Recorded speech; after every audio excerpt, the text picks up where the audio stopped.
Welcome to the BFFL Week 10 video. Week 9 had a couple of nail-biters going into Monday night.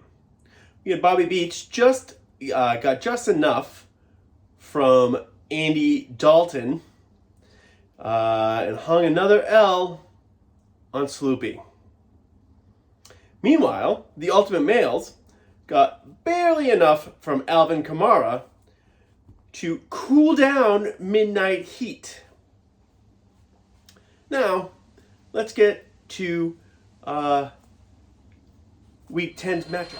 Time to make the donut. The donut. It isn't easy owning a Dunkin' Time Donuts. to make the donut. Because unlike most supermarkets, we make our donuts fresh day. Matchup 1 is U Males versus the Snowman Viper. Both teams are in a dogfight at the top of their division. Both doing awesome. Fucking top four or five teams in this league are incredible. This is gonna be a tight one. I got the Viper to slither his way past U Males, and U Males is probably gonna fall off a little bit in his division.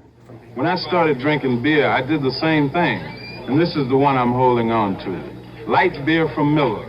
It has a third less calories than the regular beer. It's less filling, and it tastes terrific, too. Matchup 2 is the Weed Haters versus Bobby Beats. Bobby Beats is dancing his way into the league's heart. And it's a great story. It's a really awesome story. I can't wait for the behind the music on Bobby Beats' inaugural season in the BFFL. However, the darkest heart in the BFFL is that of the Weed Haters. Weed Haters are going to crush Bobby Beats in the largest margin of victory in Week 10. And now, it's out of control.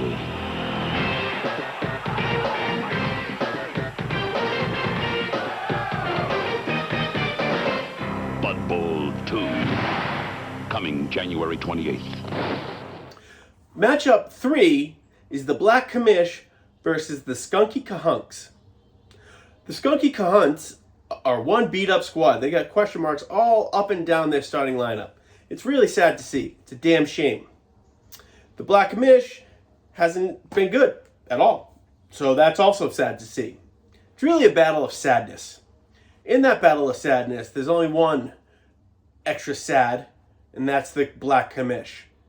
Black Commish is probably going to beat the Skunky Cahunks by a good margin. Cheeseburger! Very good. Here's a cheeseburger for you. Hey, who's next? Susie! All set? Okay, smile and say... Cheeseburger! Matchup 4 is Hang On Sloopy versus the Frenchie's Cuban Missiles. Hang On Sloopy with the most dangerous 1-8 record in the history of me being commissioner of the league. The Frenchie's Cuban missiles are just flat out dangerous. However, this is my Week 10 upset special. I think Hang On Sloopy hangs an L on the Cuban missiles, decommissions those sons of bitches, talks treaty, does the whole bit. The Cuban missiles go down this week, and Hang On Sloopy rights the ship for this week. Polyglass means more than mileage when your wife has to drive alone. Matchup 5 is the Midnight Heat versus the Cabana Shuffle. Heat being turned up on the Cabana this time. Rumors on the streets are anywhere from the Cabana going to cut a bunch of people's heads off just for spite to the scouting department being asked to leave before next season. The full spectrum of situations going on in the Peacock Cabana, or what was formerly Peacock Cabana. Heat when the shuffle is more of a two-step. I don't know, whatever. Midnight Heat win. Security. The Cash for Life Lottery. Support the Ontario Association for the Mentally Retarded and win for life. Now on to our Week 10 Game of the Week. What's up, fuckers? Wise Guys here. Week 10, game of the week. It's a big one. No doubt about it. Two bros fighting it out for the second seed. Gotta have it. Gotta have that bye. Don't want to be slogging around in the mud that first round. Just can't have it. Not in this day and age. Need that bye. So, big one. Wise Guys versus the Wiz. Or the Jizz. The Jizz? Yeah, it's the Jizz. It's a Jizz. That's what his call sign is out in LA. We know that. Let's call it what it is. You know, when he's out there bebopping from, you know, leather bar to leather bar, you know, he's the Jizz. That's his call sign. So we're going to stick with it. But on a side note, rivalry aside, game of the week aside, BFFL aside, Dan, you got to stop what you're doing, man. Just cut it out. It's a dirty habit. It's dangerous. It's a dangerous game. You're out there taking jizz to the face from random strangers. It's like, it's bad, man. It's dangerous. You're playing AIDS Russian roulette. Congrats, you've made it this far. But it's dirty. It's dangerous. You know, you should stop. As a friend, just throwing it out there, you should stop. I know the jizz is going to jizz. You're going to do what you want. You're going to keep going with it. Be careful, man. You know, be careful. Anyway, Kamish has a couple questions here. How do I feel about the disparity of the top 5 and the bottom 4 in the BFFL? I mean, disparity like that, tops and bottoms, it's a thing of life. You know, it happens everywhere. There's always going to be tops. There's always going to be bottoms. You know, these particular 4 that are in the bottom here are, you know, used to being on the bottom. You know, I'm talking face in the pillow, strap on kind of bottoms. I think they're comfortable with it. I think they're happy with their position.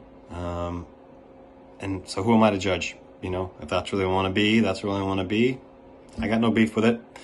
You know, there's always going to be tops. There's always going to be bottoms. Disparity is a thing of life. It is what it is. So how do I feel about it? I feel fine. Which NFC team is going to be in the Super Bowl? Well, I think I know what everyone's expecting me to say. But I'm a realist.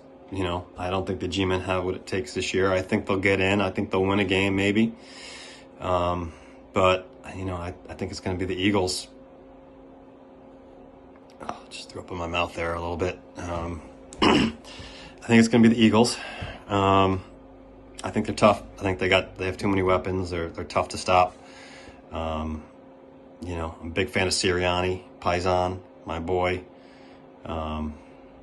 Dig 'em. My boy Jalen.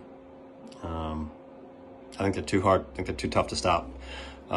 Niners will give them a run for their money, you know, with that defense of theirs. But I think in the end, the Eagles come out. The Eagles come out of the NFC. Yep. Last question. What is my favorite non-BFFL pool / league? Well, that would have to be the When and How Dan Will Die pool. It was a little pool that we started maybe 20 years ago. Well, 2022, maybe a little bit longer, maybe 23 years ago. My favorite one going. A lot of people already out. You know, once Stan moved to LA, ton of bids were coming in. You know, 2011, AIDS.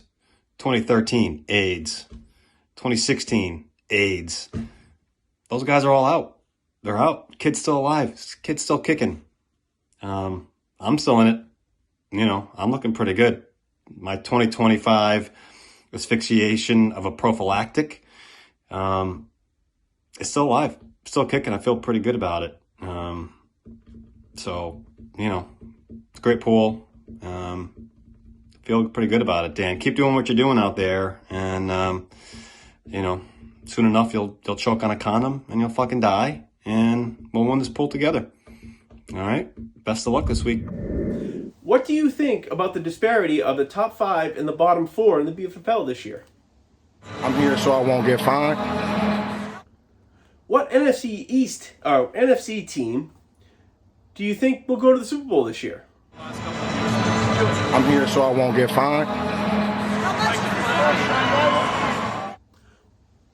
What is your favorite non-BFFL pool/league? I'm just here so I won't get fined.